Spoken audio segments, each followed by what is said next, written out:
السلام عليكم، مرحبا بمتابعي الكرام، مرحبا بمتابعي البطولة المحترفة موبيليس. إليكم مباريات اليوم الجمعة عن الجولة 23.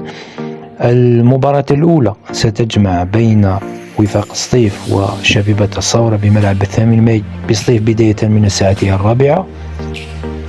المباراة الثانية اتحاد خنشلة سيستقبل في مباراة صعبة جدا فريق شباب قسنطينة بداية من 4 مساء. كذلك المتصدر مولودية الجزائر سينتقل هذه المرة إلى مقرة لمواجهة النجم المحلي بداية من الساعة 4.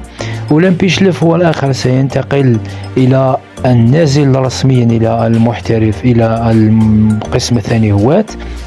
اتحاد وادي سوف والمباراة ستلعب بداية من الساعة 4 كذلك.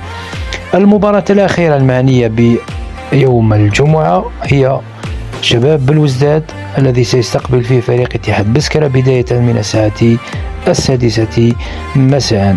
للعلم الجولة افتتحت الثلاثاء الماضي بمباراة شبيبة القبائل ومولودية وهران وانتهت بفوز الشبيبة ب3 أهداف مقابل 0.